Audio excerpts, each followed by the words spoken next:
Mais si vous voulez des anecdotes beaucoup plus fiables, alors écoutez maintenant la fistoire de Romain.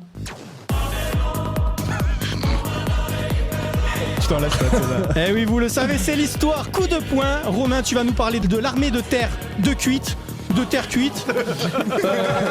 Peut-être de l'empereur de Chine. Mais attention, préparez-vous parce que là, c'est pas un atelier ludique avec de la terre glaise. Non, là, maintenant... Nous sommes en guerre. Ah. Ouais, alors du coup, je vous emmène en Chine, au 3e siècle, avant Jésus-Christ, à l'époque des royaumes combattants. Et tu vois déjà, les royaumes combattants. Parce que le truc, c'est que moi, je suis censé éviter les clichés sur la Chine, tu vois, je veux pas que ma chronique ressemble au sketch de Kev Adams et Gad Elmaleh. Mais le problème, c'est que leur époque chinoise, on dirait que des titres des films de Ang Lee, tu vois, t'as les printemps et automne, les royaumes combattants, les 3 royaumes, le tigre à 3 couilles, vous cherchez l'intrus.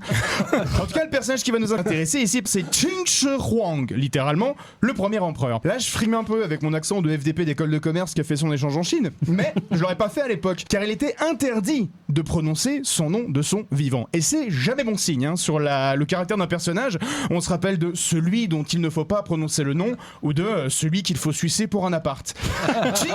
Qin Shi Huang va donc unir sous sa coupe tous ces royaumes combattants en un seul empire. Et quand je dis unir, c'est pas l'esprit NUPES, hein. On se met pas autour d'un thé pour distribuer les sièges. Là, on fédère un grand coup de tatane hors de la Convention de Genève. En moins 260, lors de la bataille de Changping, c'est 400 000 soldats qui sont enterrés vivants. 400 000 bah. Et va falloir... Ouais. Non mais va falloir se habituer à ce genre de stats complètement délirantes. J'étudie les Mongols, alors ça va. Oui, ça va pas choquer, ouais. En fait, là-bas, je trouve qu'ils jouent pas sur le même terrain. D'ailleurs, pour eux, en règle générale, Azincourt, Marignan, c'est une baston de gitans sur un parking, quoi. Une escarmouche. Il faut pas oublier qu'au 19e siècle, les Chinois, mais genre... à domicile, sans inviter personne, avec la guerre des Taiping, ils se font 30 millions de morts, d'accord ? Et ils la ramènent même pas. Alors que ça, c'est un score, avec un score comme ça, il y a largement moyen de négocier un bout de Palestine. Alors, c'est une fois que la Chine est unifiée que vont commencer les grosses dingueries. Parce qu'il est un petit peu soupolé, le Qin Shi Huang. Sa philosophie, c'est le légisme. En gros, seuls des lois dures et des châtiments cruels feront régner l'ordre. Répression, abrutissement par le travail, empêche les hommes de réfléchir et en font des automates obéissants. C'est un peu l'enfant monstre hybride du MEDEF et Didier Lallemand. Un jour, on a lettré lui faire remarquer que... C'est Darmaning. C'est pas très sympa, finalement. Hein, que selon les textes du sage Confucius, un peu leur Platon local, c'est pas très sympa. Et alors, complètement étranger au concept de demi-mesure, l'empereur fait cramer tous les textes et tous les bouquins de l'Empire et il fait enterrer vivant tous les lettrés. D'ailleurs, vous avez remarqué que c'est un truc à l'époque ils aiment bien enterrer vivant. Donc je sais pas, soit il y a une grosse passion terrassement et dans ce cas-là, Dupont de Ligonnès c'est vraiment pas né à la bonne époque, soit ça veut dire que déjà, à l'époque, le lobby Vinci contrôlait la politique. Donc là, il a une autre obsession, cet empereur, en plus d'enterrer des types, c'est qu'il veut devenir immortel. Il veut vivre à jamais. Ce qui est con, hein, parce qu'il aurait suffi d'un simple regard, une projection vers le futur, ça l'en aurait découragé. Fallait lui montrer une chronique de Raphaël Enthoven. Et déjà, il aurait renoncé à son projet, et puis il aurait réalisé qu'enterrer des intellectuels, ça a eu des conséquences dramatiques sur la pensée. Mais bon, c'est son truc. Et lorsque la rumeur court qu'un peuple d'immortels vit dans une montagne à 40 bornes de chez lui, il fait construire une route qui file droit vers la montagne. Donc... la théorie de l'influence de Vinci se renforce, même si l'histoire ne dit pas s'il y avait des péages. Alors curieusement, les immortels se pointent pas, peut-être justement à cause du prix du péage, et toujours dans une démarche de nuance et de retenue, l'empereur fait peindre la montagne en rouge, puis il la fait raser. Rasé, voilà. Normal. Heureusement que Créo n'existait pas à l'époque, hein, t'imagines. Dis donc, il paraît qu'à Marseille, il y a un mec qui rend immortel avec du pastis. Bon, à l'heure qu'il est, Marseille, c'est une dalle de marbre, hein, c'est même du béton. Et il devait d'ailleurs quand même y en avoir à l'époque, je pense, des espèces de rats ou locaux, puisque pour toujours devenir immortel, ces médecins lui préparaient des pilules au mercure. Un peu con.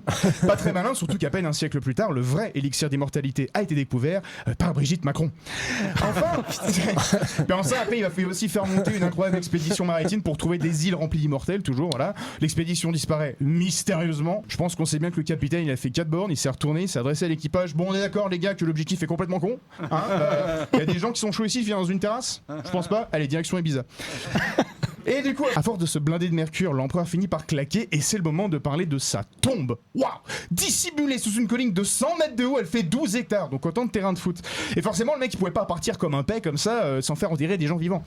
Alors pour l'accompagner dans l'au-delà, il a fait partir ses concubines, les architectes, tous les artisans qui ont construit la tombe. Et punaise, est-ce que j'aimerais faire ça? Je veux dire, moi j'aurais sûrement pas les mêmes critères de sélection, mais je peux vous dire que le jour où le docteur me montre une petite tache un peu bizarre sur la radio de mes poumons, la liste est prête. Cher sujet, je vais claquer, mais pour gérer l'au-delà, il va me falloir une direction des ressources humaines au top. Alors vous allez me chercher Muriel Pénicaud. Si, j'adore ce que tu fais. Allez bien. Et vu que la bouffe chinoise céleste me brasse un peu, mes sanitaires célestes devraient être irréprochables, alors en balai à vous allez me chercher Eric Ciotti. Mais si un cire, il est chauve, ça pourra jamais enlever les taches de caca au fond de la cuvette. Mince, t'as raison. Ah bah c'est pas grave, on rangera la brosse dans sa bouche, ça le dépaysera pas vu la merde qu'il raconte. Voilà. Pierre-Emmanuel Barré, bonsoir. Il y a une grosse inspi, j'ai plus de mots. Et puis bien sûr le clou du spectacle, un peu la conclusion, c'est l'armée de terre cuite. Plus de 8000 statues de soldats en taille réelle pour accompagner l'empereur dans l'au-delà et le protéger. Et ça du coup ça me fait déjà moins rêver. Parce que passer l'éternité avec 8000 fachos, là, moi j'aurais l'impression d'être enfermé sur CNews. Puis ils pourront même pas papoter avec Eric qui aura la bouche pleine. Bref, le plus dingue dans cette histoire, c'est que la tombe elle-même n'a jamais été fouillée, jamais. Parce que les rares descriptions qu'on en a, en fait, elles décrivent de grandes rivières de mercure et des arbalètes automatiques pour aller planter des flèches dans le cul des pillards. Et les archéologues, ils ont justement détecté des grandes quantités de mercure dans le sol. Donc le coup des arbalètes, ça les chauffe moyen. D'autant qu'il faut pas oublier qu'un archéologue, ça a moins le physique d'Harrison Ford que de Michel Blanc. Donc éviter les flèches, c'est pas dans le cursus normalement. C'est donc une découverte potentielle majeure qui s'annonce. Et en vrai, sincèrement, c'est pas facile à trouver des perspectives réjouissantes de nos jours. Donc, je vous demande de me montrer la reconnaissance. Sinon, vous subirez le même sort que la carrière de Castaner, Blanquer, Montchalin, Sibeth Ndiaye et Griveaux. Vous finirez enterré. Merci. Bravo!